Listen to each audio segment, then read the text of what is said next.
Hey everybody, in today's video, I'm going to teach you how to be cheap.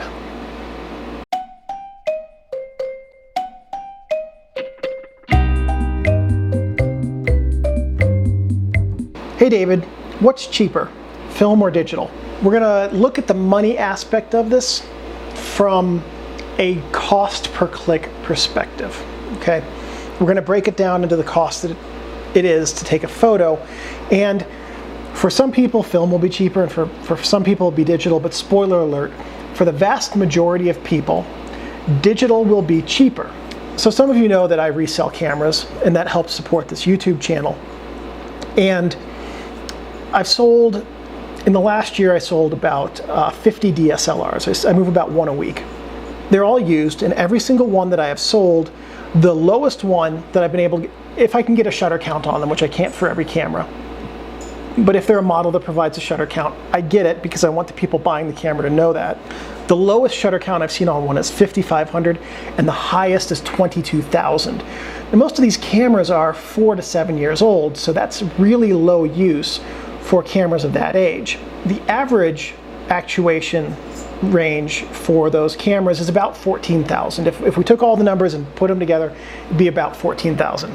So to put that in perspective, for comparison, when I buy a DSLR, I'm going to put 200,000 actuations into the shutter, and I'm going to use it for a ton of video. These videos I'm shooting right now are done with my Pentax K1. I used to do these with my K3. My K3 did every YouTube video I did almost, except for the periodic updates, for the better part of 4 years. It's seen a lot of use, and the shutter count on it, the actuations, which don't count movies, are approaching 200,000 on that. My K7, which preceded that, it's approaching 150,000. I've had my K1 for since May. It's July right now, and it's at about 10,000 actuations already, maybe a bit more than that after last night. And so I'm a pretty heavy user. So for me, digital is significantly cheaper because if I spend $1,800 on my K1 like I did, and I get 200,000 actuations out of it, that means that I can get 111 shots per dollar spent on that DSLR, and that doesn't count video use. So that's a pretty, that's 9/10 of a penny per shot. That's basically free. I can't even hold currency in my hand that is worth the same amount as it costs me to take a picture with my K1. But let's say that you bought an entry-level DSLR, say it cost $500, and you only shoot it 5,500 times. Under that scenario, each photo is going to cost you 10 cents. So that's a lot. That is a lot. That's more than film. And if you shoot black and white, you'd spool yourself and develop at home. Whether film or digital is cheaper depends on how much you're actually going to use it. And understanding also, if you use film, you'll take fewer photos and you'll have less to delete afterwards. And actually, you know, fun fact, in looking at it, most of the DSLRs that I resell, when they were purchased new by whoever purchased them, sold in the $750 to $900 range. Now they sell for about $150 to $200. But so again, even if you're taking 20,000 exposures on a $900 camera over the course of 6 years, that's still a lot of money for each exposure. So let's say that the average cost for a low-use DSLR is about 7 cents per image, which is statistically that's about right. And that's not just stuff I resell, that's across the board. I also, in addition to reselling DSLRs, I resell about 1,000 film cameras a year. My average cost per unit for a film camera is significantly lower than it is for a DSLR that's being sold. This is where things start to get a little bit messy. Let's say that to get 14,000, if you bought a film camera and you were to take 14,000 shots with it, and you bought a DSLR and you were to take 14,000 shots with it, that DSLR would cost you however many hundreds of dollars, and you'd get 14,000 shots out of it, and you'd know exactly how much your cost per click is. So now you bought that film camera for a little bit less, but in order to get to 14,000 shots, you need 388 rolls of 36 exposure film. The average cost of color negative film and development is $22 in the US right now. The average black and white film and development using a lab, and this includes scanning and everything, is $18 in the US right now. And this is polling a number of different labs, going from the the inexpensive Walmart lab to the one I use, which is old school Photo Lab, which is the best value I've found. They're a great price and great service, to more expensive labs as well as the one I use. Now the slide film is even higher than that. Most people aren't going to be shooting slide film on a regular basis anyway. The average black and white film development cost for spooling bulk film and developing it at home is $8 per roll. So color film is $22, black and white at a lab is $18, black and white at home is $8 per roll.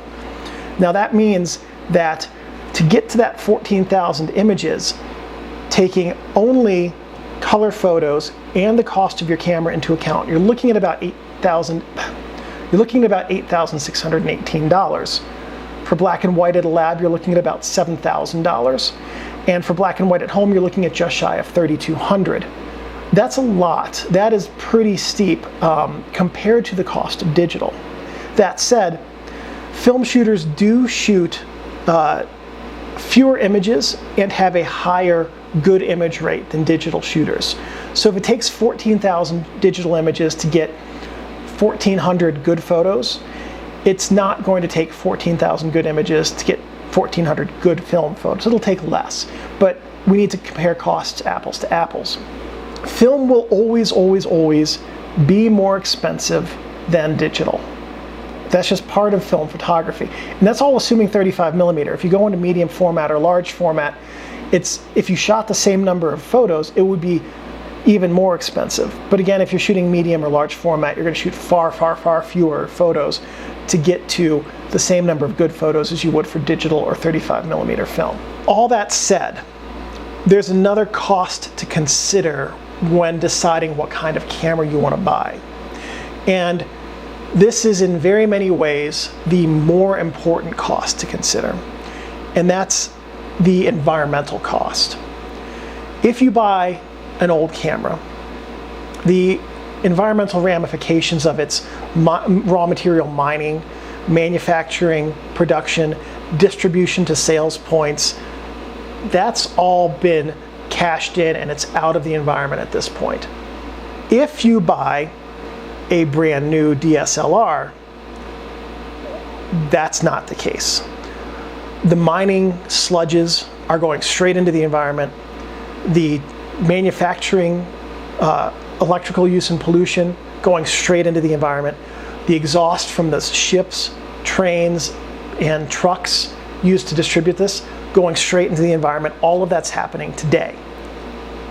Cameras being made today are polluting more than cameras that were made because that environmental cost has been paid years ago for the old cameras. And then there's another cost to consider, which is the social cost of digital cameras. The raw materials for digital cameras come from mines in countries that tend not to have worker protections for pay or safety or prevention from toxic substance contact. So when we buy a digital camera, we're buying something that uses rare earth elements that are mined by people who are probably making not enough to live, working in unsafe conditions, and direct access to toxic chemicals that will meaningfully shorten their lifespan. Yeah, I know, that's kind of a downer, and I apologize for ending on that note, but it's true. And yeah, back in the 50s, people who worked in mines didn't have it meaningfully better, but back then we didn't know better. Today we do.